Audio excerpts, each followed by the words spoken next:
Hi மக்களே, welcome to my channel. Today என்ன ரெசிபின்னு பார்க்கலாம். இன்றைக்கி செவ்வாய்க்கிழமை இல்லையா? செவ்வாய்க்கிழமைங்கனால முருகனுக்கு ஒரு நெய்வேத்தியம் தான் செய்ய போகிறோம். சேமியா கேசரி எப்படி செய்யலாங்கிறத பார்க்கலாம். ஓகேவா?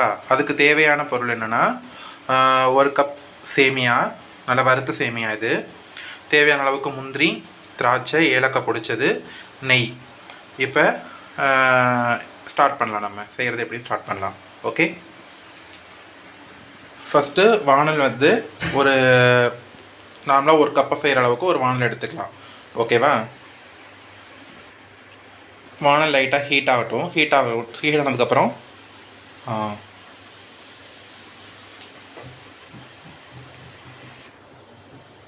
ஹீட் ஆகிடுச்சு. ஒரு ஸ்பூன் போல் நெய் ஊற்றுக்கலாம். நெய் ஆட் பண்ணிக்கலாம்.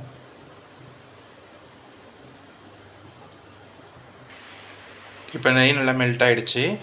நம்ம வச்சுருக்க முந்திரி திராட்சையும் வறுத்து எடுத்துக்கலாம்.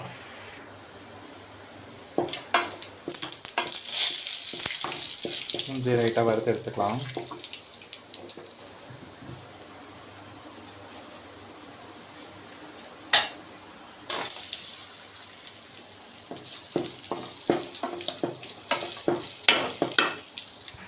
முந்திரி திராட்சை பொன்னிறமாக வறுத்து எடுத்தாச்சு.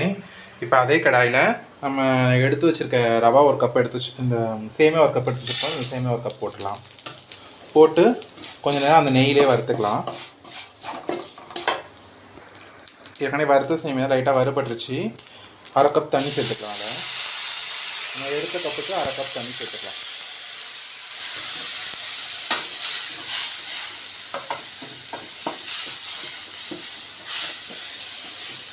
கொஞ்சம் நேரம் வேகட்டும். சேமியா வெந்துருச்சு. ஆல்ரெடி சேமியா வெந்துட்டு இப்போ நம்ம அரை கப், அதே கப்பில் அரை கப் சுகர் சேர்த்துக்கலாம். சுகர் சேர்த்து கொஞ்சம் நேரம் மெல்ட் ஆகி கொஞ்சம் நேரம் இதாகட்டும். இப்போ ஆக்சுவலாக கேசரி ரெடி ஆகிடுச்சு.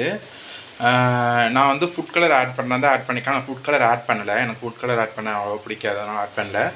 இப்போ நம்ம வறுத்து வச்சுருக்க முந்திரி, திராட்சை, ஏலக்காய் அது மூணையுமே சேர்த்துக்கலாம். மூணையுமே சேர்த்து ஒரு கிண்டுக்கலாம்.